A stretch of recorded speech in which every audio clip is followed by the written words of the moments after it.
আপনারা দেখছেন বার্তা এক নজর। চুঁচুড়ায় অত্যাধুনিক বেসরকারি হাসপাতালের উদ্বোধন, উপস্থিত রাজ্যের মন্ত্রী শশী পাজা। আজ চুঁচুড়ার তামলিপাড়ার এক অত্যাধুনিক বেসরকারি হাসপাতালের শুভ উদ্বোধন করেন পশ্চিমবঙ্গ সরকারের নারী শিশু উন্নয়ন এবং সমাজ কল্যাণ দপ্তরের মন্ত্রী শশী পাজা। এই আধুনিক পরিকাঠামো এবং উন্নত চিকিৎসা পরিষেবা সম্বলিত এই হাসপাতালের সূচনায় মন্ত্রী জানান যে রাজ্যের মুখ্যমন্ত্রী তথা স্বাস্থ্যমন্ত্রী মমতা বন্দ্যোপাধ্যায় সাধারণ মানুষের স্বাস্থ্য পরিষেবাকে অগ্রাধিকার দিয়ে যেভাবে স্বাস্থ্যসাথী সহ একাধিক জনমুখী প্রকল্প করেছেন, তার সঙ্গে সঙ্গতি রেখে এই ধরনের হাসপাতাল মফস্বলের চিত্র বদলাতে সহায়ক হবে। মন্ত্রী আরও জানান, এই হাসপাতালেও রাজ্যের স্বাস্থ্যসাথী প্রকল্পের আয়তা ছাড়াও বিভিন্ন ধরনের সাধারণ মানুষেরা চিকিৎসা পরিষেবা পাবে। আধুনিক চিকিৎসা যন্ত্রপাতি এবং পরিকাঠামো সুসজ্জিত এই হাসপাতালে থাকছে আইসিইউ, ডায়ালিসিস ইউনিট, উচ্চ পর্যায়ের অস্ত্রোপচারের সুবিধা এবং বিশেষভাবে নারী রোগীদের জন্য আলাদা বিভাগ। এদিন মন্ত্রীর সঙ্গে উপস্থিত ছিলেন চুঁচুড়ার বিধায়ক অসিত মজুমদার, হুগলি চুঁচুড়া পৌরসভার পৌরপ্রধান অমিত রায়, পৌরসভার স্বাস্থ্য বিভাগের সিআইসি জয়দেব অধিকারী, স্থানীয় জনপ্রতিনিধি অরূপ ব্যানার্জি, প্রাক্তন পৌরপ্রধান গৌরীকান্ত মুখার্জি সহ বিশিষ্ট ব্যক্তি। উদ্বোধন পর্বে মন্ত্রী শশী পাজা মুখ্যমন্ত্রীর স্বাস্থ্যনীতি এবং জনকল্যাণমূলক উদ্যোগগুলির প্রশংসা করার পাশাপাশি হাসপাতালের কর্ণধার ও সংশ্লিষ্ট চিকিৎসক সহ কর্মীদেরও ভূয়সী প্রশংসা করেন। আধুনিক ব্যবস্থাপনা এবং পরিষেবা দেখে মন্ত্রী ও চিকিৎসক শশী পাজা যথেষ্ট উচ্ছ্বসিত হন। উদ্বোধনের পর তিনি পুরো হাসপাতাল ঘুরে দেখেন এবং পরিষেবার মান নিয়ে সন্তোষ প্রকাশ করেন। কিন্তু বলা বাহুল্য, এটাই সত্যি যে বাড়িতে এই হাসপাতাল কর্তৃপক্ষ উদ্বোধন করলেন সেই বাড়ির নন্দী ও মল্লিক পরিবারের সদস্যদের লোকজনের সৌজন্যমূলক আমন্ত্রণ জানানো হলো না। হুগলি থেকে রাজেশ কুমার রিপোর্ট, বার্তা এক নজর।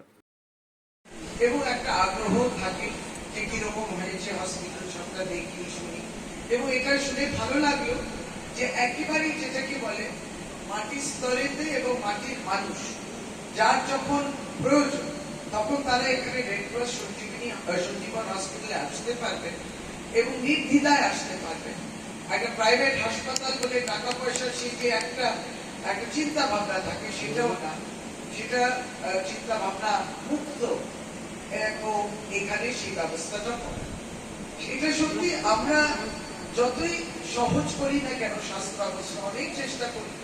আপনারা নিজের বাড়ি থেকে টাকা ঢেলে এখানে পরিষেবা প্রদানের যে চেষ্টাটা করেছেন, সেখানে যারা রুগী এবং রুগীর যে পরিজনরা রয়েছেন আমাদেরও সেই শ্রদ্ধা রাখতে হবে, সেই সম্মানটাও রাখতে হবে হাসপাতালের প্রতি এবং তার কর্তৃপক্ষ প্রতি এবং যারা এই সমস্ত পরিচালনার ক্ষেত্রে অগ্রণী ভূমিকা পালন করছে। শুধু তাই না, এটা খুব বুঝতেও হবে, এটা সত্যি যদি একটা আজকে তো স্বাস্থ্যসাথী তাই করে, সরকারি স্তরেতে আপনি তো বিনা পয়সা চিকিৎসা পাওয়ারই করে। দেখবেন সরকারি স্তরেতেও একটা পিপিপি মডেলও আছে কিছু কিছু ক্ষেত্রে। আবার সরকারও কিন্তু যৌথভাবে কিছু অসরকারি হাসপাতালের সঙ্গে যুক্ত হয়েছে, যাতে স্বাস্থ্য সাথীর মাধ্যমে যে ডায়ালিসিস সেন্টারের কথা হচ্ছে, এখানে যে ডায়ালিসিসটা দেওয়া সমস্তটা আমার সদর হাসপাতাল কিংবা জেলা হাসপাতাল সবগুলোতে অনেক সময় বেডও না থাকতে পারে, মানে পূরণ না করতে পারে। বেড বৃদ্ধি প্রতি বছরই হচ্ছে, কিন্তু তারপরেও যদি অসরকারি হাসপাতাল যারা যুক্ত হচ্ছেন এই প্রকল্পের সঙ্গে এবং অতি সহজে এই প্রকল্পের সুবিধে ডায়ালিসিস সহ করে দিতে যখন পাচ্ছেন, তখন সত্যি আমাদের অটোমেটিকলি একটা বেড বৃদ্ধি হয়ে যায়, পেশেন্ট সেই সুবিধে পেতে পারে। দীর্ঘ কথা বলা যায় স্বাস্থ্য পরিষেবা, এতটাই কাজ হচ্ছে, এতটাই পশ্চিমবাংলায় কাজ করেছে মাননীয় মুখ্যমন্ত্রী মমতা। সবটাই আবার ভবিষ্যৎ করবে, কারণ 1 জুলাই আপনারা একটা বড় পরিকল্পনা করেছেন, সেটা নিয়েও আগে এগিয়ে যাবেন। পরিষ্কার পরিচ্ছন্নতা রাখা এবং যারা ডাক্তার, যাদের ছাড়া তো চলে না, ডাক্তাররা যারা আসছেন তাদেরকেও অনেক অনেক শ্রদ্ধা জানাই, কারণ একটি মেন্টাল মেকআপ দরকার হয় বর্তমান পরিস্থিতি এবং যে কোনো সময়। আমাদের ডাক্তার যে আমরা যে পড়াশোনাগুলো করি এগুলো খুব সহজে আসে। এখন সকলে যদি মনে করে আমি গুগলে চলে যাব এবং ডাক্তারি শিখে যাব, জেনে যাব, দেখা যায় যে পেশেন্ট পাঠিয়ে আমাদের প্রশ্ন করে এটা করলে হয় না, ওটা করলে হয় না। এই ডাক্তারি পড়াটা এত সহজ নয় এবং এই ডাক্তারি পড়ারও শেষ হয় না। আপনি ডিগ্রি অর্জন করার পরে প্রচুর আপডেটস আমাদের করতে হয়, প্রচুর পড়াশোনা করতে হয় বলে একটা অভিজ্ঞতা। এবং সবচেয়ে বেশি রুগী আমাদের অভিজ্ঞতা, যে অভিজ্ঞতাটা আমরা অর্জন করি রুগী চিকিৎসা থেকে, সেটা সরকারি হাসপাতালই বলুন কিংবা তার বাইরে বলুন, আমাদের তো আসল শিক্ষকই তো আমাদের বলে অনেক কিছু অভিজ্ঞতার মধ্যে দিয়ে ডাক্তার উপর সে আস্থাটা হারাবে না, সে বিশ্বাসটা রাখবে এবং নিশ্চয়ই সেই বিশ্বাস রেখেই আজকে রেড ক্রস সঞ্জীবন হাসপাতালও মনে করছে আপনারা পাশে থাকবেন। ভালো থাকুন, এটা একটা বড় লড়াই। কারণ যেভাবে আমি শুনলাম যে অতি সামান্য মানে নো প্রফিটে এই হাসপাতালকে চালাবেন বলে যারা দায়িত্বে রয়েছে ডক্টর সুভাষ মিত্র এবং তার টিম, এটা একটা বড় কথা, একটা বড় চ্যালেঞ্জ হতে পারে।